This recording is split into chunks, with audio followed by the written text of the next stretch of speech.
చెరువులాగా ఉంది.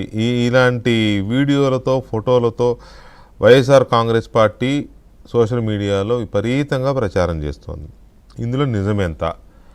ఒకవేళ అబద్ధమైతే ప్రభుత్వం వైపు నుంచి చర్యలేవి, ఎందుకు చర్యలు తీసుకోవట్లేదు? ఇది పాయింట్.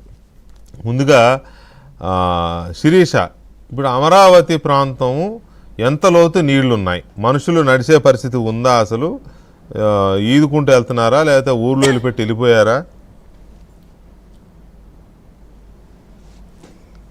సార్, అమరావతి ప్రాంతం మీద విషం చిమ్మి వాళ్ళకున్న 150 సీట్లు గెలుచుకున్నటువంటి ముఖ్యమంత్రి అనుకో 11 సీట్లకు పరిమితం అయ్యారు. ఇప్పుడు చంద్రబాబు నాయుడు గారు కూటమి ప్రభుత్వం వచ్చిన తర్వాత నుండి అమరావతి వాళ్ళు అధికారంలోకి పదవి బాధ్యతలు స్వీకరించిన దగ్గర నుండే అమరావతిలో జంగిల్ క్లియరెన్స్ చేయడం కానివ్వండి, పనులు మొదలు పెట్టడం, టెండర్లు పిలవడం కానివ్వండి, కంపెనీలను పిలిచి పనులు ప్రారంభించారు. అమరావతి ప్రజెంట్ దేదీప్యమానంగా వెలిగిపోతూ ఉంది.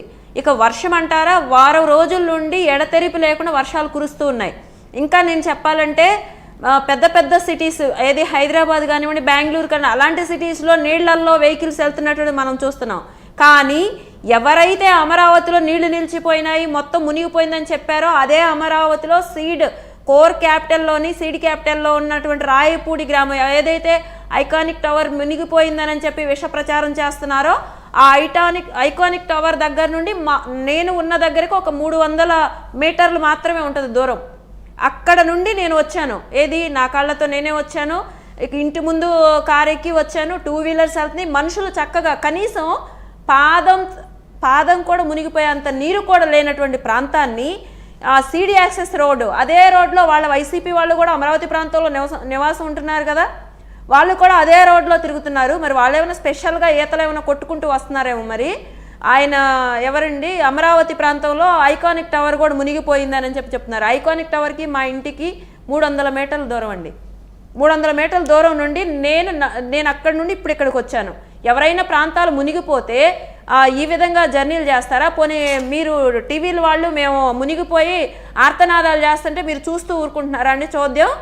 పోనీ ఈ సాక్షి మీడియా వాళ్ళు ఏమన్నా ఎప్పుడు అవకాశం దొరుకుతుందా, ఏ విషయం దొరుకుతుందా, ఎప్పుడు వరదలు వస్తాయా, ఎప్పుడు వర్షాలు పడతాయా, అమరావతిని ఎప్పుడు ముంపు ప్రాంతం అని చెప్దామా అని ఎంతెంత చారడేస్ కళ్ళేసి ఎదురు చూస్తూ ఉంటారు. కానీ వాళ్ళందరికీ చెంపపెట్టు లాంటి సమాధానం, నిజంగా వాళ్ళకి ధైర్యం ఉంటే, వాళ్ళ మనుషులైతే, వాళ్ళలో మానవత్వం ఏమన్నా ఉంటే, రాష్ట్ర ప్రజల పట్ల రాష్ట్రం పట్ల వాళ్ళకి ఏమాత్రం బాధ్యత ఉంటే అమరావతి ప్రాంతం నడిబొడ్డున ఉన్నటువంటి కోర్ క్యాపిటల్లో ఉన్న రాయపూడి గ్రామానికి రమ్మనండి. సిడిఎస్ఎస్ రోడ్డు మీద నుంచొని వాళ్ళు ఆ మాట చెప్పమనండి.